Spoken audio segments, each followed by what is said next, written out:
नवी मुंबई तुर्भे येथील शिकारा हॉटेलमध्ये शिवजनरल कामगार सेनेचे अध्यक्ष सुशील कारखानीसे यांच्या नेतृत्वाखाली पत्रकार परिषदेचे आयोजन करण्यात आले होते। या पत्रकार परिषदेत प्रमुख 3 मुद्द्यांवर चर्चा करण्यात आली। एक वर्षानुवर्ष रखडलेल्या पदभरती तत्काळ करून सद्यस्थितीत कर्मचाऱ्यांवरील असलेला अतिरिक्त ताण कमी करणे, नवी मुंबई महानगरपालिकेमध्ये एकूण 4019 कर्मचारी अधिकाऱ्यांची नेमणूक न करता केवळ 55% कर्मचारी अधिकारी या ठिकाणी सेवेत कायम सामावून घेतले आहेत। मग 44% रिक्त पदे भरण्यात विलंब का?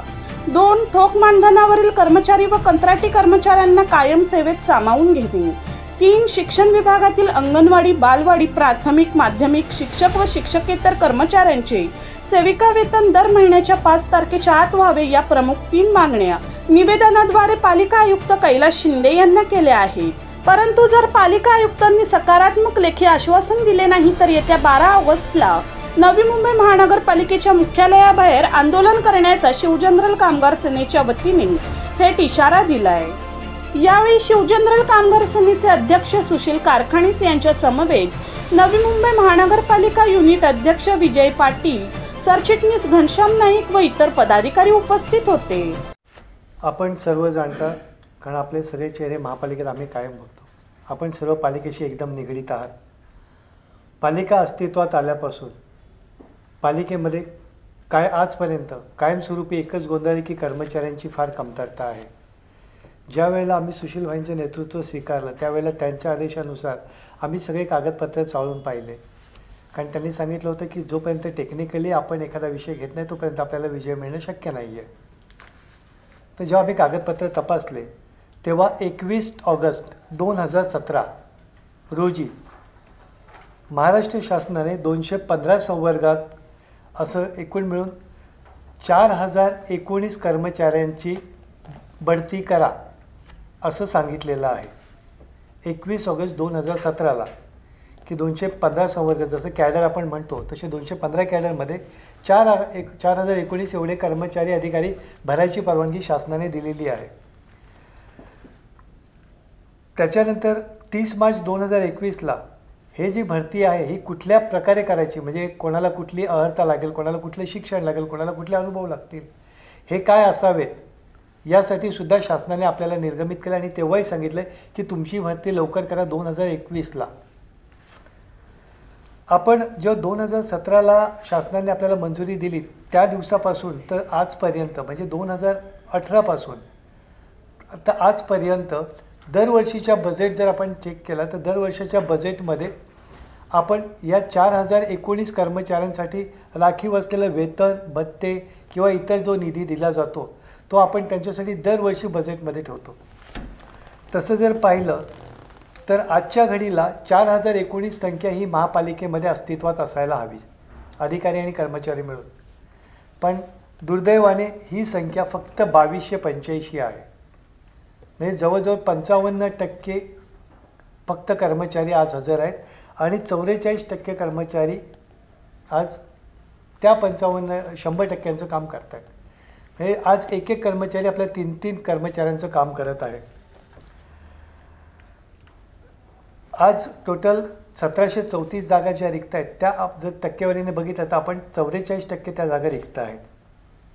तसं जर बघायला गेलं तर आज श्रेणी 3 मध्ये कर्मचारी जे असतात, लिपिक संवर्ग ज्याला म्हटला जातो, त्या लिपिकांमध्ये शासनाने मंजूर केलेली पदे आहेत 232, पण पालिकेकडे फक्त 60च पदं भरलेली आहेत। म्हणजे 172 पदं आज रिकामी आहेत लिपिकाची, की आपल्या प्रत्येक कामाची सुरुवात ही लिपिकापासून सुरुवात होते, तर लिपिकच कमी आहेत। वरिष्ठ लिपिकमध्ये 62 पदं मंजूर आहेत, भरलेली आहेत फक्त 10। लेखालिपिकसाठी 71 पदं मंजूर आहेत, भरलेली आहेत फक्त 6। म्हणजे 65 पदंचं काम ही फक्त 6 लोक करत आहेत। म्हणजे या ठिकाणी तर 10 लोकांचं काम एक कर्मचारी करतो असं म्हणायला हरकत नाही।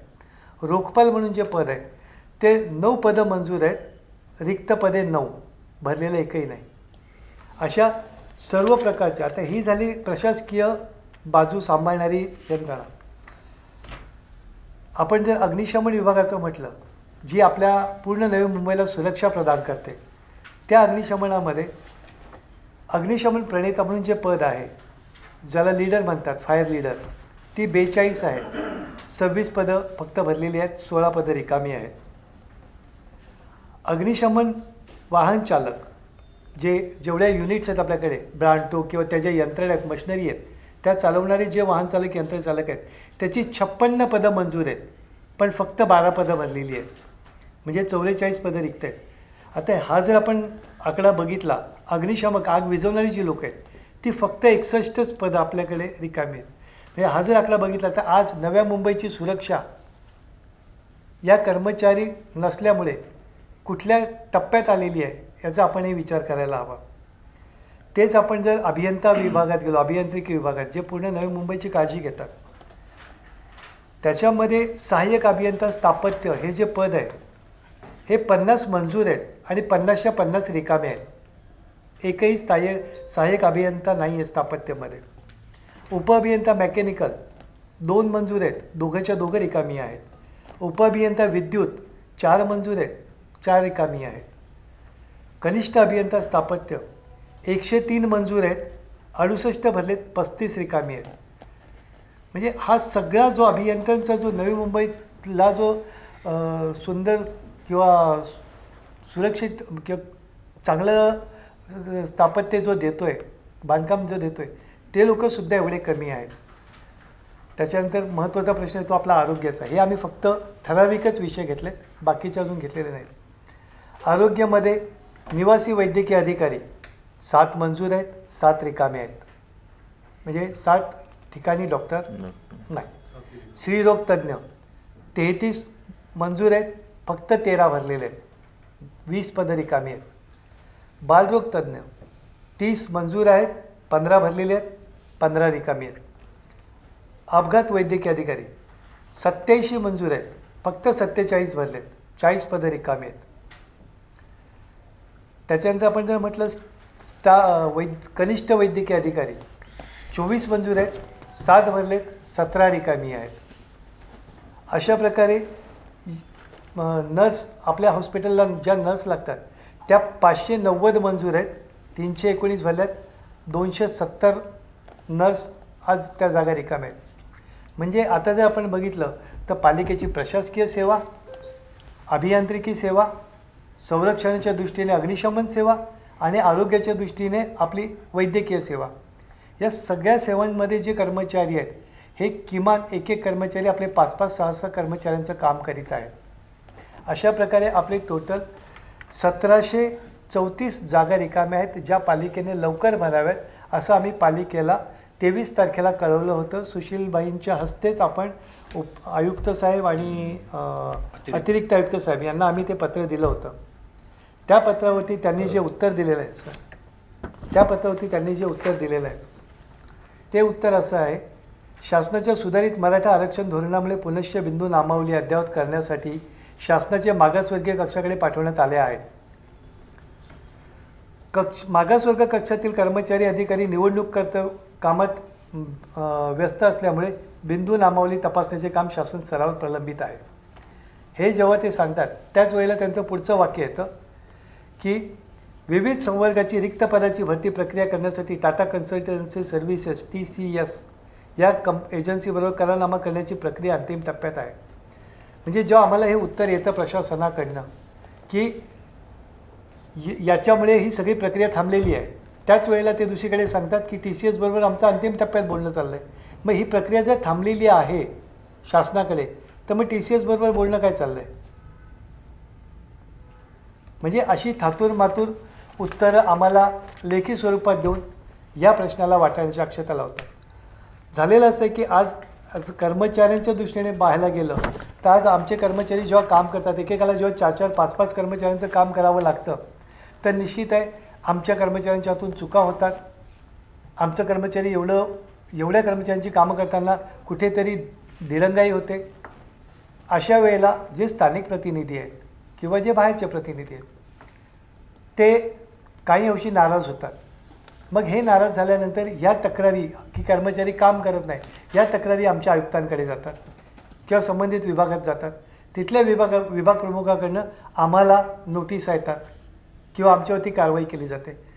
म्हणजे प्रशासन स्वतः जी जबाबदारी घ्यायची ती जबाबदारी टाळून आज सर्व कर्मचाऱ्यांना त्रुटीसहित सगळी कामं करायला भाग पाडत आहे. आणि जर तुम्ही बघितलं असेल की आज बरेचसे कर्मचारी रात्री 9-9 वाजेपर्यंत काम करतात. शनिवार रविवार आपले सगळे कार्यालय चालू असतात. आणि एवढं सगळं असताना देखील आपली पालिका ही महाराष्ट्रामध्ये स्वच्छतेत नंबर 1ला आम्ही आणण्याची कामं करत असतो. आणि निश्चित आम्हाला अभिमान आहे की आमच्या सर्व कामाची दखल जरी अधिकारी घेत नसतील तरी पत्रकारांनी कायम घेतलेली आहे. त्याच्याबद्दल मी त्यांचा सदैव आभारी आहे. आता हे जेव्हा चालू असतं, आता एक आधीच कर्मचारी संख्या कमी आहे, त्याच्यामध्ये यावर्षी 95 कर्मचारी आणि अधिकारी निवृत्त होत आहेत. पुढच्या वर्षी 188 कर्मचारी निवृत्त होत आहेत. म्हणजे यावर्षी आणि पुढच्या वर्षी मिळून 300 कर्मचारी निवृत्त होणार. मग या जागा आज भरणं गरजेचं आहे. 2 नंबर मुद्दा, कुठल्याही महापालिकेत किंवा कुठल्याही शासकीय सेवेत, आपल्या सगळ्या शासकीय सेवांशी आपला संबंध कायम येतो. कुठल्याही शासकीय सेवेमध्ये कर्मचारी कधीही VRS घेत नाही. पण नवी मुंबई महापालिका एकमेव महापालिका आहे जिथं गेल्या 7 वर्षामध्ये कामाच्या त्रासाला कंटाळून किमान 70 कर्मचारी अधिकारी यांनी स्वेच्छानिवृत्ती घेतलेली आहे. कारण एक ठराविक लिमिट येते, त्या लिमिटपर्यंत त्रास सहन करू शकतो कर्मचारी अधिकारी, पण त्याच्यानंतर जे दडपण असतं ते दडपण नाही सहन होत. आणि मग अशा वेळेला कर्मचाऱ्यांना वेगळा मार्ग निवडायला लागतो. आज 7 वर्षामध्ये किमान 70 कर्मचाऱ्यांनी स्वेच्छानिवृत्ती घेतलेली आहे. प्रशासनाला आमची एकच विनंती राहील की त्यांनी लवकरात लवकर ही भरती प्रक्रिया पूर्ण करावी, जेणेकरून आम्हाला नवी मुंबईकरांसाठी, आमच्या सर्व कर्मचाऱ्यांना नवी मुंबईकरांसाठी अधिक सुलभ सुविधा अधिक लवकरात लवकर आम्हाला देता येईल. त्याच्यानंतर आमचा दुसरा मुद्दा आहे की जेव्हा हे कर्मचारी कमी आहेत त्यावेळेला सुमारे 25 वर्षापासून आपल्या पालिकेमध्ये श्रेणी 3मध्ये करारचे कर्मचारी काम करतात. करार आणि ठोक मानधन, त्यांच्यासाठी अनेक आंदोलनं झाली, अनेक वेळा चर्चेचे विषय आले. असा एकही वृत्तपत्र नसेल किंवा एकही वृत्तवाहिनी नसेल की ज्याच्यामध्ये तो विषय लावला गेला नाही. सगळ्यांच्या मनामध्ये, नव्या मुंबईकरांच्या प्रत्येकाच्या मनात आहे की 25 वर्षापासून ते लोक जे तुटपुंजा पगारामध्ये काम करत आहेत त्या सगळ्यांना आता तरी पालिकेने सेवेत घ्यावं. कारण त्यांची वयोमर्यादा एवढी झालेली आहे की आता ते कुठेही नोकरीला लागू शकत नाहीत. तर आम्ही ही जी रिक्त पदं आहेत लिपिकाची वगैरे, श्रेणी 3ची जी रिक्त पदं आहेत त्या श्रेणी 3च्या पदांवर जेवढे करारचे कर्मचारी अर्हताधारक आहेत त्या सगळ्यांसाठी जागा तयार करावी.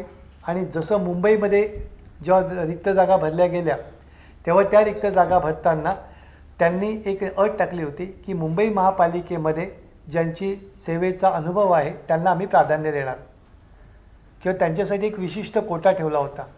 तर आम्ही प्रशासनाकडे मागणी केलेली आहे की आता जी सरळ सेवेने भरती तुम्ही म्हणतायत की TCSकडनं आम्ही ती भरती पूर्ण करतो आहे, तर ती जी भरती प्रक्रिया आहे तर ती भरती प्रक्रिया 25 वर्ष ज्यांनी आम्हाला सेवा दिलेली आहे नवी मुंबईकरांना आणि नवी मुंबई महापालिकेला अतिशय तुटपुंजा पगार, म्हणजे 18,000पासून 25,000पर्यंत एवढाच पगार आहे त्यांना. तेवढ्या पगारात ज्यांनी सेवा दिली आहे त्यांना जर या सरळ सेवेच्या स्पर्धेमध्ये उतरायचं असेल तर त्यांना वयाची अट शिथिल करावी की जेणेकरून हे स्पर्धेत उतरतील. त्याच्यानंतर या कर्मचाऱ्यांसाठी किमान प्रत्येक संवर्गामध्ये 20% राखीव कोटा ठेवावा की ते फक्त त्यांच्याच मार्फत भरले जावेत. आणि 35% राखीव कोटा ठेवावा किंवा या कर्मचाऱ्यांना 20 मार्क ग्रेसमध्ये द्यावेत का त्यांचा कामाचा अनुभव. याच्यामुळे फायदा आपल्याला एकच होणार आहे की जो नवीन कर्मचारी येईल त्याला सगळं काम शिकवायला लागेल, त्याला सगळे डिपार्टमेंट सांगावे लागतील, त्याला अधिकारी सांगावे लागतील. पण ही जे लोक आहेत करारवरती ही सगळे नव्या मुंबईचे स्थानिक आहेत, आपल्या आजूबाजूला राहणारे आहेत. यांना संपूर्ण नवी मुंबईची जाण आहे, नवी मुंबईच्या सगळ्या अधिकाऱ्यांची यांना ओळख आहे आणि नवी मुंबईच्या सगळ्या विभागात कुठे काय चालतं आणि कुठे आपली कामं मार्गी लागतात हे सगळं त्यांना कल्पना आहे. तर त्यांच्या हा कामाचा अनुभव पाहता आपण त्यांना ह्या सवलती द्याव्यात जेणेकरून श्रेणी 3चे कर्मचारी भरताना या सर्व कर्मचाऱ्यांना त्याचा फायदा होईल. आणि आपला तिसरा विषय आहे की आज पालिकेमध्ये इथं पुन्हा आमच्याच कर्मचाऱ्यांचं दिसतं की आज पालिकेमध्ये सर्व विभागांमध्ये 3 तारखेपर्यंत सगळ्यांचे पगार होतात. पण शिक्षण विभाग जो आहे ते शिक्षण विभागामार्फत जेवढे पगार निघतात, अंगणवाडी बालवाडी सेविकाताई, प्राथमिक शिक्षक, माध्यमिक शिक्षक, करार शिक्षक, ठोक मानधनावरील शिक्षक, तासिका तत्वावरील शिक्षक आणि सर्व शिक्षकेतर कर्मचारी, या सर्वांचे पगार 10 किंवा 12 तारखेनंतर होतात. आज नवी मुंबईत राहायचं म्हणजे प्रत्येकाने कुठे ना कुठे कर्जाने घर घेतलेलं आहे. त्यांचे हप्ते 5 किंवा 7 तारखेला असतात बँकांचे आणि ते भरायला त्यांच्याकडे पैसा नसतो. आणि नंतर पैसा भरायचा म्हटला तर त्यांना अनेक तिथं भूर्दंड द्यावे लागतात बँकेला. तर त्याच्यापासून त्यांनी वाचावं, त्या भूर्दंडापासून. म्हणून त्यांना पगार 5ला देण्यात यावा. जसं इतर विभागामध्ये 3 तारखेचा पगार होतो तसा तिथंही व्हावा. याविषयी आम्ही पुन्हा माहिती घेतली तर तिथं पगार काढणारे कर्मचारी कमी आहेत. म्हणजे पुन्हा सर्कल तिथंच आलं की आमचेच कर्मचारी कमी आहेत, त्याच्यामुळे आमच्या कर्मचाऱ्यांना त्रास होतो. या 3 मागण्या आम्ही प्रशासनाकडे मागितलेल्या आहेत. या 3 मागण्या 12 ऑगस्टपर्यंत त्यांनी पूर्ण कराव्या किंवा ठोस असा निर्णय घ्यावा की जो आमच्या सर्व कर्मचाऱ्यांसाठी लाभदायक असेल. आणि हा निर्णय जोपर्यंत ते घेत नाहीत तोपर्यंत आम्ही त्यांच्यासाठी चर्चेची वाट पाहत आहोत. पण जर 12 ऑगस्टपर्यंत त्यांनी कुठल्याही चर्चेला बोलवलं नाही किंवा ठोस असा निर्णय घेतला नाही तर 12 ऑगस्ट सकाळी 9 वाजेपासून आम्ही मुख्यालयाच्या दारात महापालिकेच्या अधिकाऱ्यांच्या कर्तव्यशून्यतेमुळे दुर्दैवाने आम्हाला आमच्या कर्मचाऱ्यांसाठी आणि नवी मुंबईकरांच्या चांगल्या सेवेसाठी उपोषणाला बसावे लागणार आहे.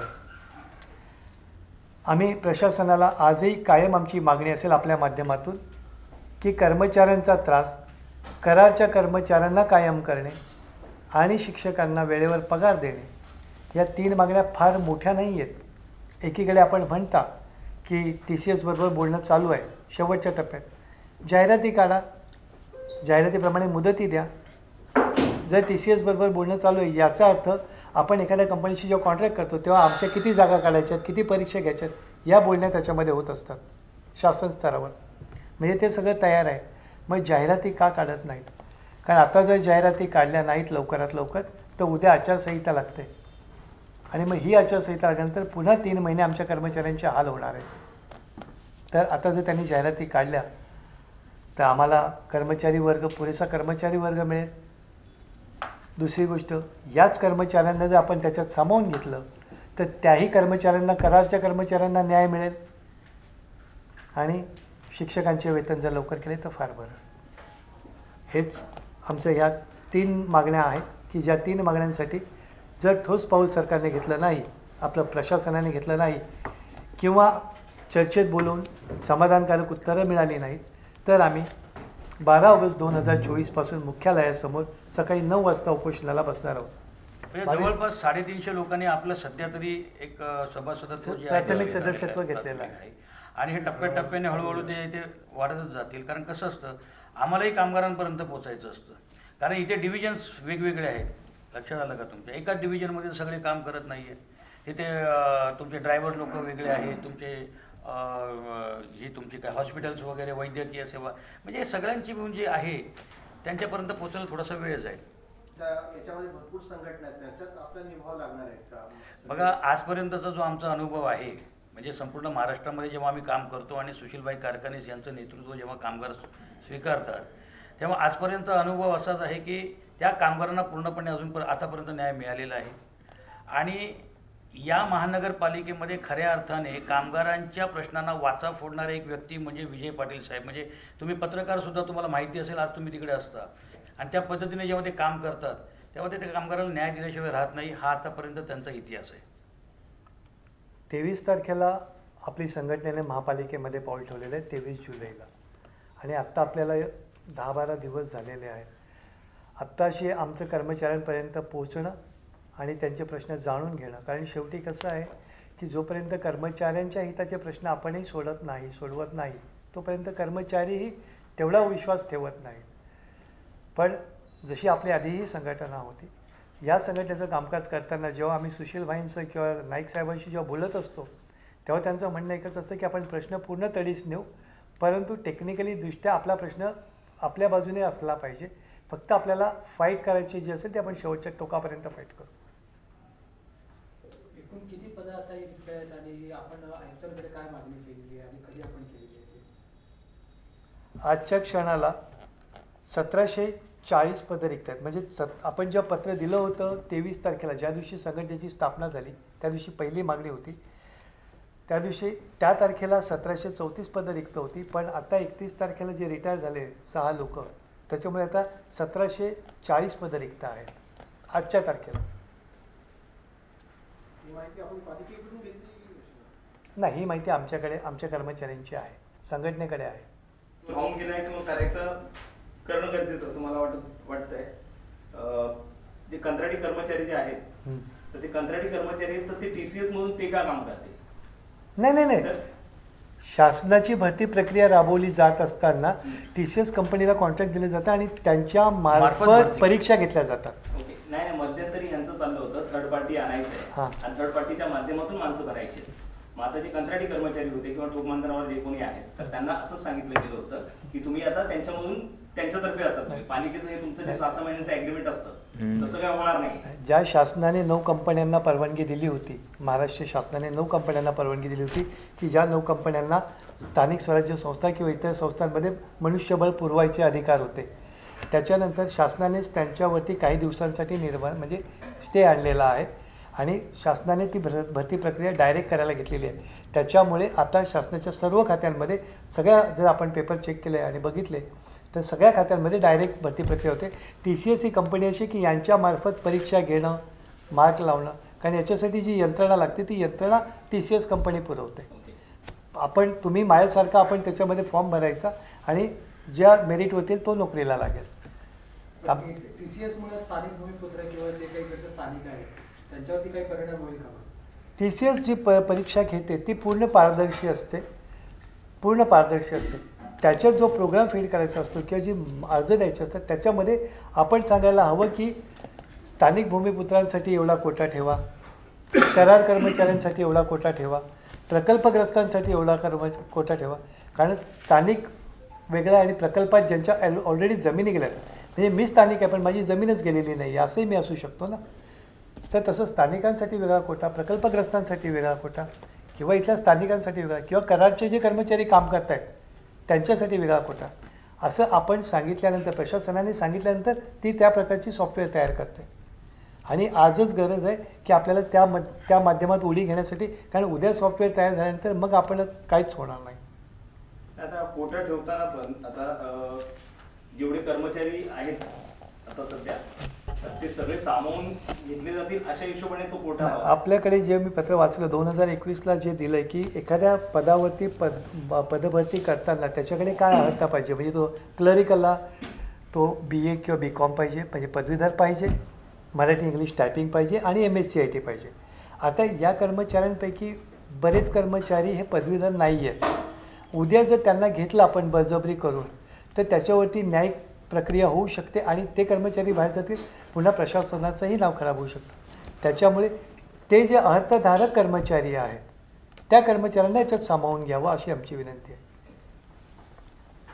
असं वाटतं आम्ही 100% पाठपुरावा करणार समस्यांसाठी आणि आयुक्तांना आणि यांना पण पत्रक सर्व दिलंच आहे आणि पाटील साहेब आहेतच, त्यांना त्याच्यात जास्ती हे पण आहे कामगारांच्या समस्या, स्वतः हे कर्मचारी असल्यामुळे त्यांना अधिक ज्ञान आहे त्याच्यातलं, त्यामुळे आम्ही 100% हे करणार.